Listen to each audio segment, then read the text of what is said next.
welcome to episode 25 of the Dear Herbalist Podcast titled How to Organize Your Learning.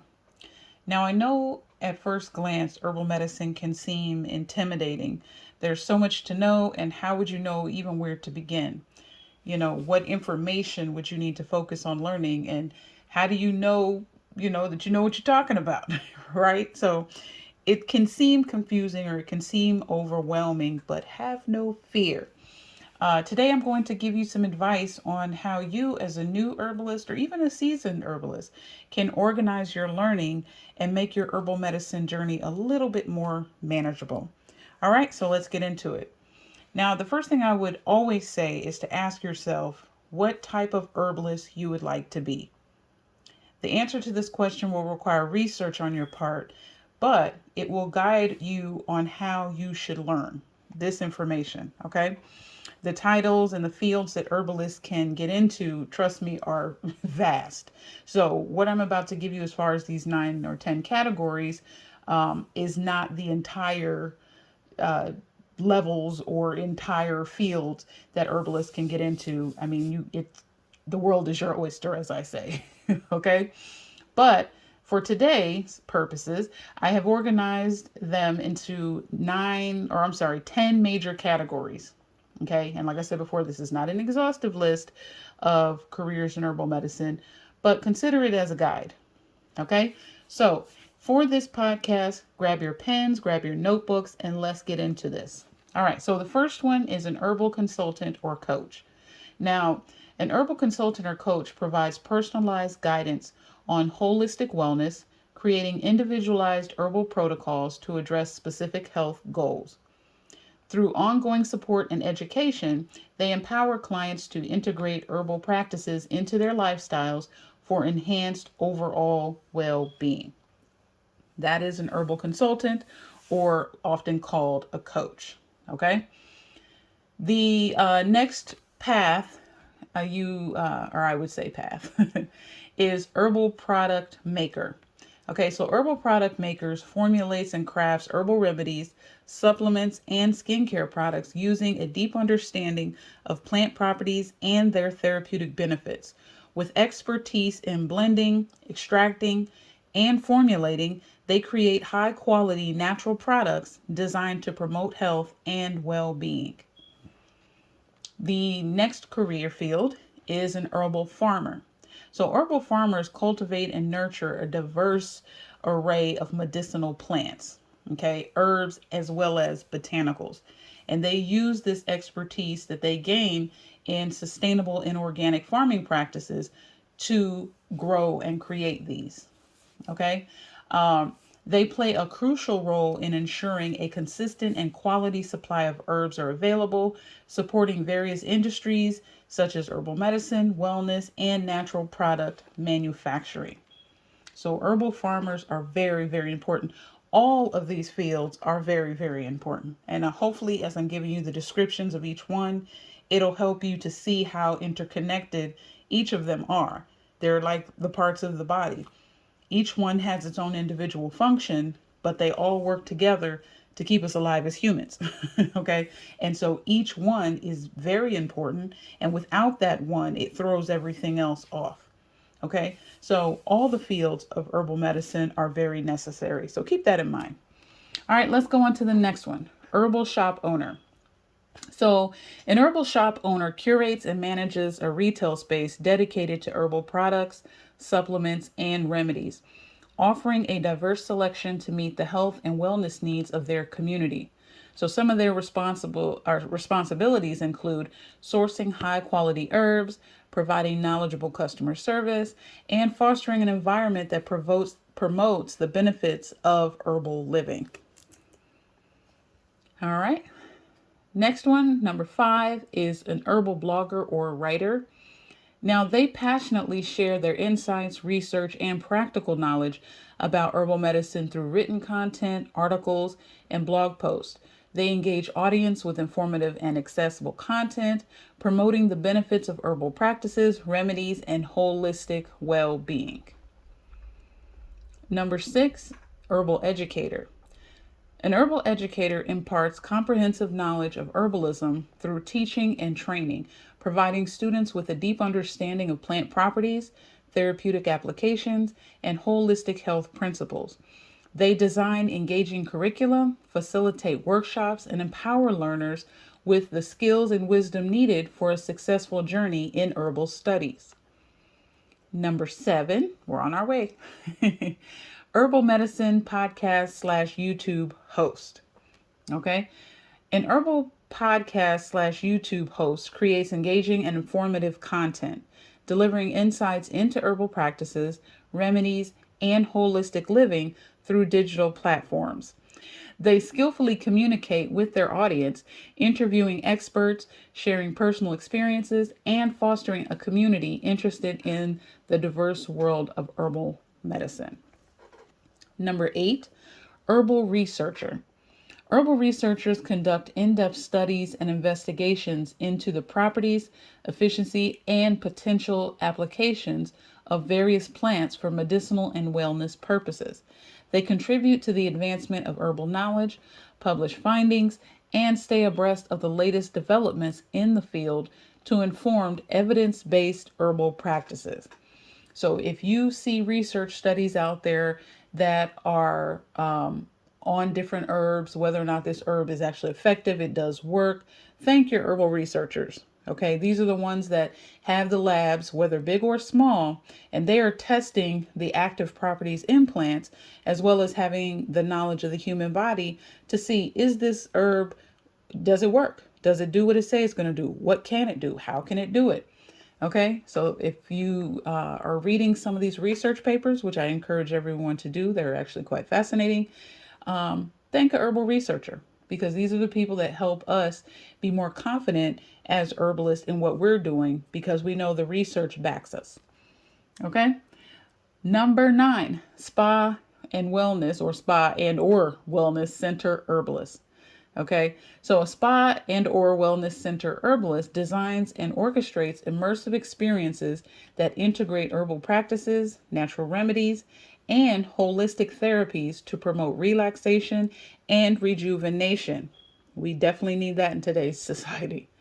They curate serene environments incorporating herbal infused treatments, workshops, and activities to offer participants a transformative journey towards overall well-being. All right. And number 10, last but never least, we have our home herbalist. A home herbalist is a person who practices herbalism within they say the domestic setting, but it's pretty much at home. Okay. They're using natural remedies and plant-based therapies to support personal and family well-being. They cultivate a home apothecary, blending and using herbs for common ailments, health maintenance, and promoting a holistic lifestyle. All right. Now, if you are not sure on, which one of these paths that you would be interested in, then I would say take a little bit of time to do some more in-depth research on each one so that you can find out. All right. Now, let's say that you did your research and you're like, you know what? I think I'm going to choose this particular path, right? Let me get into a short list of what you might want to consider in terms of adding to your studies. So, for example, number 1, if you want to be an herbal consultant or a coach, and these category of herbalists are also called clinical herbalists because of the level of knowledge that they need to have. That's the reason why they call them clinical herbalists. So you may hear those terms kind of interchanging: herbal consultant, herbal coach, clinical herbalist, right? At the end of the day, you're making assessments of a client's situation, and then you're creating herbal protocols for them to follow to kind of help them address whatever specific issue that they might be dealing with. So you could say clinical herbalist, herbal consultant, or herbal coach, however you want to do that. But at the root of it, that is what you are doing. So if you are interested in this particular field, then you're going to want to focus your studies on the foundational sciences. And these are anatomy, physiology, chemistry, biochemistry, and biology. I know that people like biochemistry. Trust me, if you know, you know. You also want to know topics in botany, which include phytochemistry, plant anatomy and physiology, plant identification, plant taxonomy and classification, plant ecology, and plant cultivation and propagation. All right, as well as topics in herbal medicine, which include formulation, diagnostics, herbal pharmacology, herb therapeutics, herb actions, and properties, as well as traditional herbal medicine systems. And so that would be like your traditional Chinese medicine, your ancient Ayurvedic medicine. And I like these systems because it approaches health as a system. It really does simplify a lot of the ways that we look at the body and how we address the things that the body is saying it needs. So that's the reason why you should look at those as well. All right. Now, you will also need to study topics in clinical herbal medicine. So you want to learn how to complete a comprehensive health assessment, developing individual herbal protocols, some legalities, paperwork, and monitoring clients. And finally, you want to learn topics relating to business. So starting a business, disclosures you may need, taxes, funding, accounting, books, as we say, legal status with the government, regulatory paperwork. All of those things you would need to know. So if you're interested in being an herbal consultant or coach or a clinical herbalist, look into these. And again, these are just some to get you started. You can go as deep and as wide as you desire to in your learning, but it'll help give you a good footing in that field. Okay, really all of these fields. Number 2, Herbal Product Maker. Okay, now in addition to learning the foundational sciences, you will also need to study topics such as botany and plant identification, quality control and good manufacturing practices, herbal pharmacology and phytochemistry, herbal formulation and product development, safety and dosage guidelines, herbal extraction methods, herb product labeling and marketing, business management and entrepreneurship, as well as professional development. Okay, if you want to consider being an herb farmer, all right, you want to learn topics such as botany and plant identification, soil science and fertility management, crop planting and rotation, propagation and cultivation techniques, harvesting and post-harvesting, pest and disease management, business management and marketing, regulatory compliance and certification, and sustainable agriculture. These are all important subjects if you want to get started as an herbal farmer. Next one is an herbal shop owner. So in addition to the foundational sciences, definitely want to make sure you know those.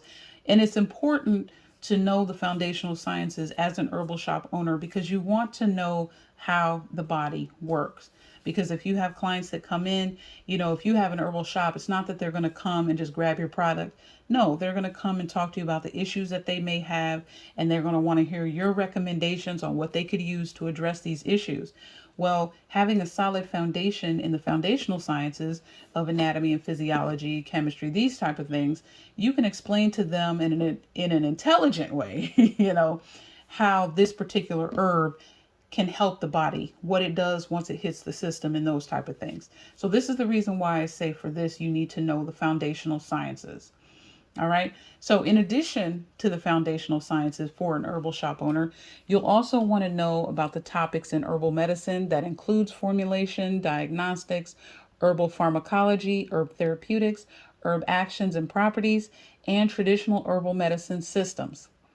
All right. You'll also want to make sure that you learn about how to have good customer service skills, different methods to administer herbs. And when I say that, I mean like teas, tinctures, pills, those type of things, poultices. You also want to familiarize yourself with regulatory compliance, making sure that you have all your paperwork done, making sure that if you're selling herbs and you're following the laws and rules in your particular area, you know what they are, and you're prepared to make sure that your shop complies with that.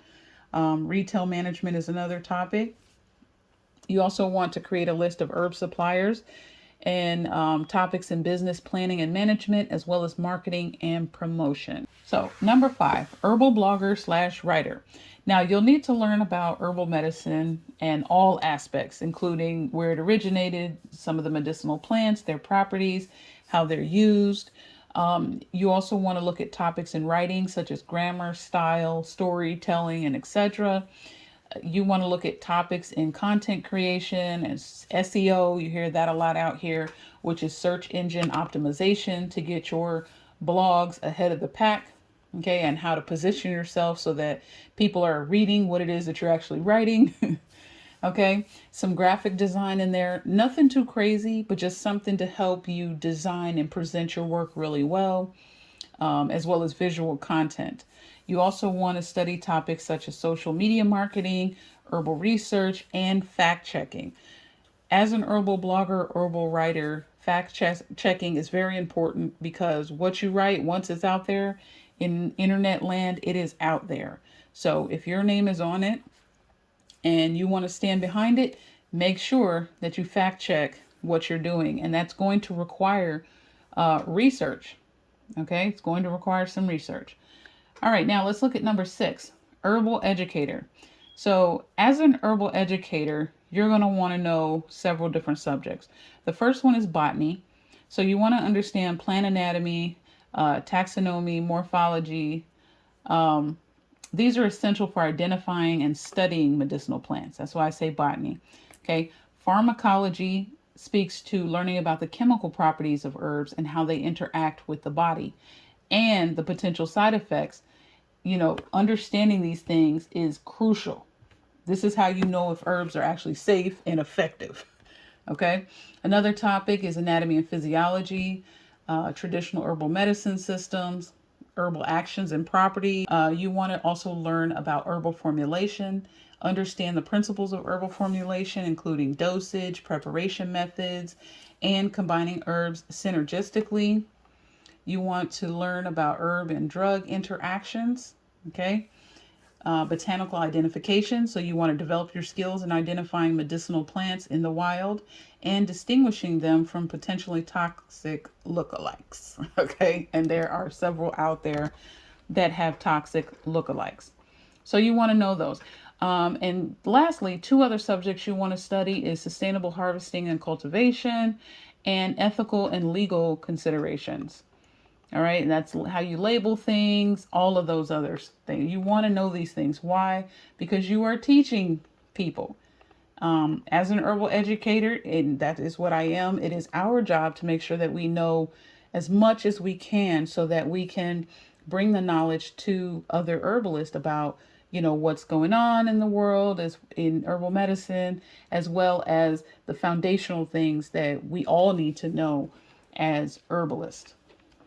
All right. Number 7, herbal medicine podcast / YouTube host.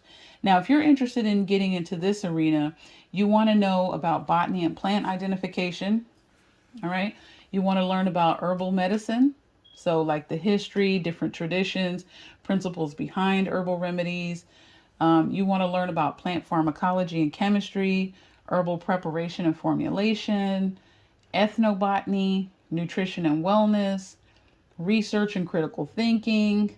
Okay, these are very important because you want to develop the skills to evaluate scientific research and distinguish between evidence-based information and anecdotal claims in the herbal community.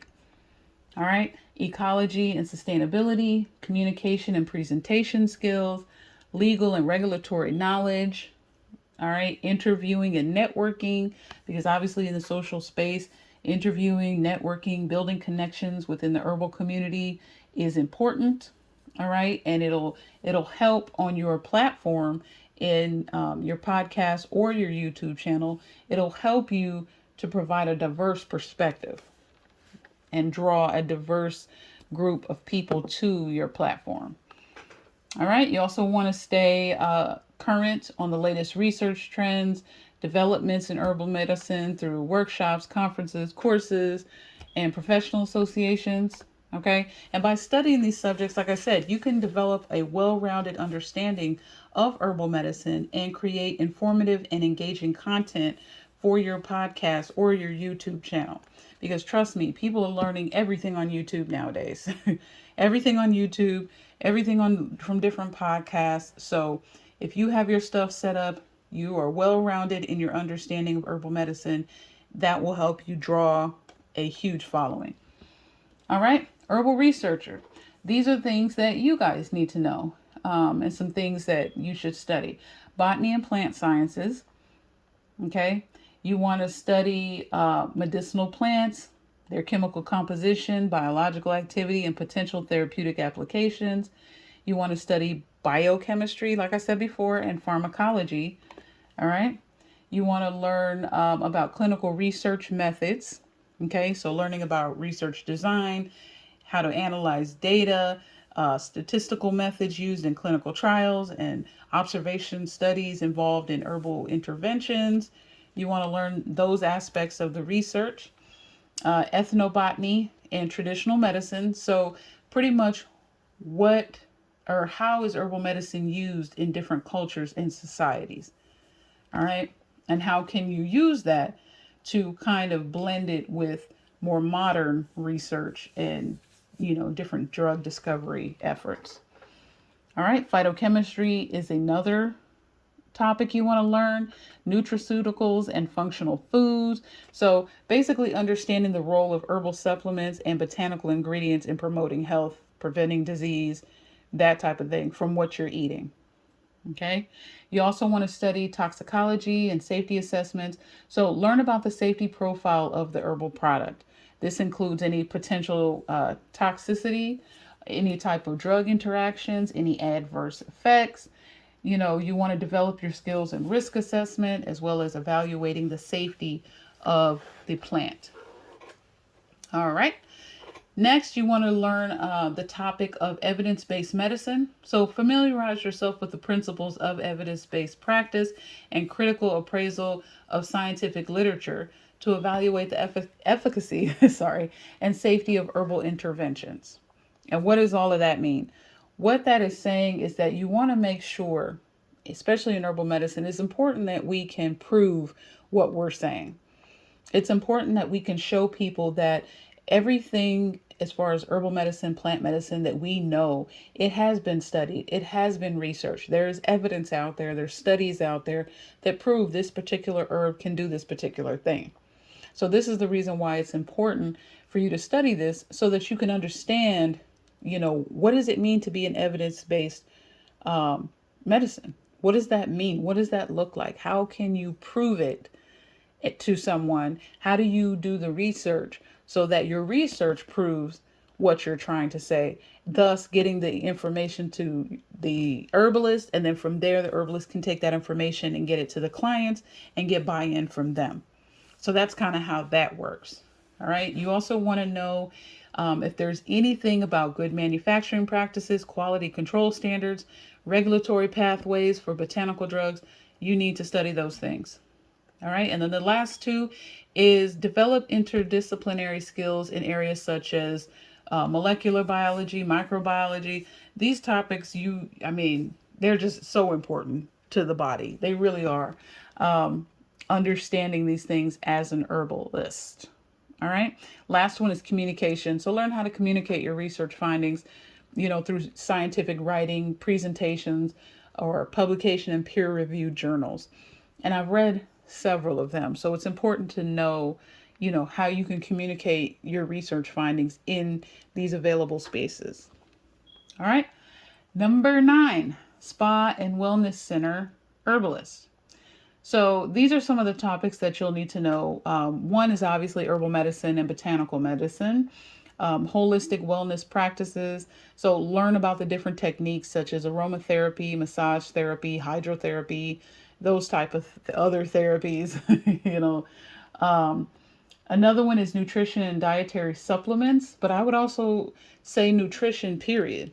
Okay, I would definitely add in nutrition because a lot of the reason why people have different health issues and things like that, it is tied to nutrition in some ways, what we're eating or what we're not eating, what we're getting in our food and what we're not getting in our food, and how that's impacting our body. All right. The next one is spa management and operations. So you want to research on how you can gain skills in managing the spa or wellness center. And this all includes business planning, marketing, financial management, staff management, as well as customer service. So you can't go wrong with those topics. Another topic that you should study is regulatory compliance and licensing. So understand the legal and regulatory requirements for operating a spa or wellness center. And this includes the licenses you'll need, the type of permits you might need, any other health or safety regulations that you might need to be aware of, as well as compliance with the industry standards. So first of all, you need to know what they are. And then second of all, once you do know what they are, then you'll know how to use them in your business. All right, so what are some other topics you need to know? Product development and merchandising, okay? Client assessment and consultation skills, environmental sustainability. A lot of people are really interested in that right now, using eco-friendly products, minimizing waste, and promoting, conservation efforts. So if you find yourself being an environmental, sustainable business, people are more attracted to that. All right. And the last two, continuing education and professional development. I can't stress this enough for all of them. You want to make sure that you are staying on top of the latest trends and research and developments in herbal medicine, wellness practices, and spa management. So you can do this through workshops, seminars, courses, as well as go through professional organizations.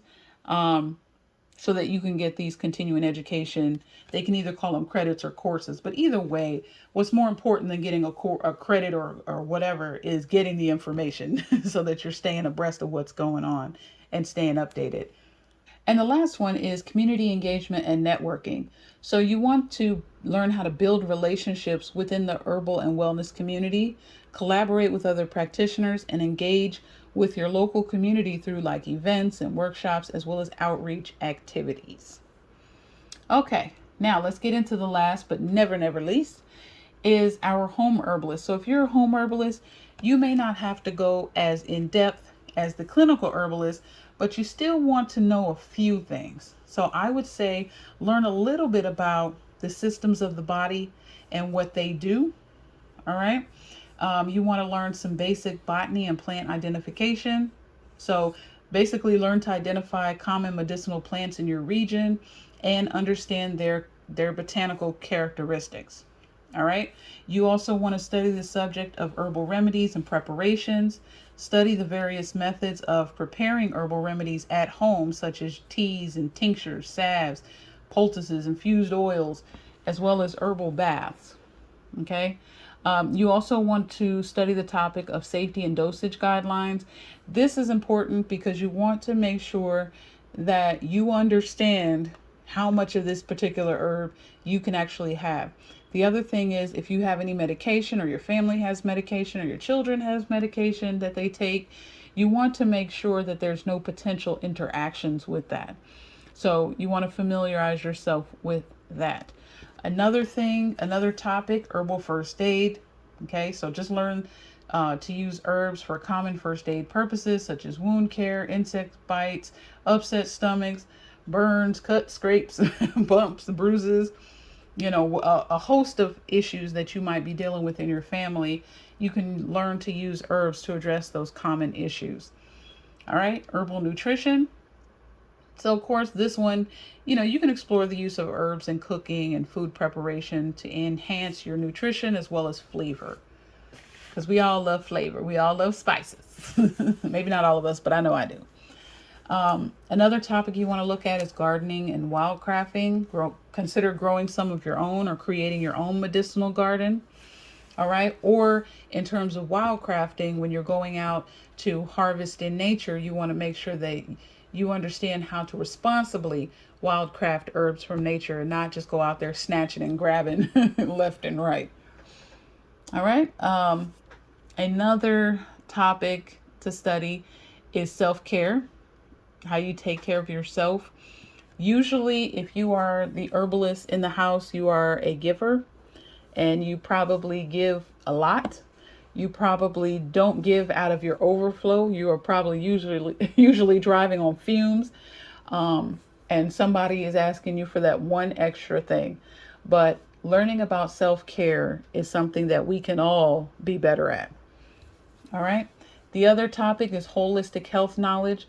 So you want to develop an understanding of health and wellness from a holistic perspective. So looking at diet, exercise, stress management, those type of arenas. All right. Another topic, research skills. So just because you are a herbalist at home doesn't necessarily mean that you can't research. Okay.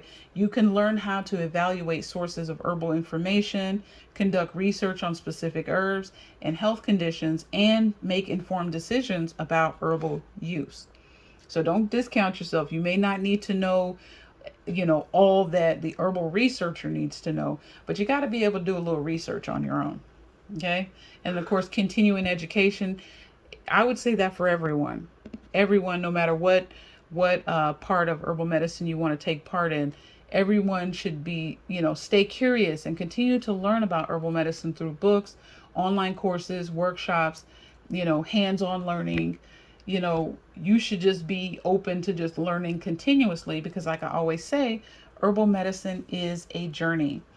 And as a home herbalist, you have the flexibility to explore herbal medicine at your own pace, and you can integrate it into your lifestyle in a way that aligns with your own personal interests and needs. If you like what you have heard, please stay tuned for more informative podcasts. You can hear this and future podcasts on Spotify and YouTube every Tuesday and Thursday at 9 p.m. Central Standard Time. Also, follow me on all social media sites at The Demystified Herbalist. And if you're looking for some herbal products to help you address your health needs, head on over to my website at thedemystifiedherbalist.square.site. And until next time, family, I'm out.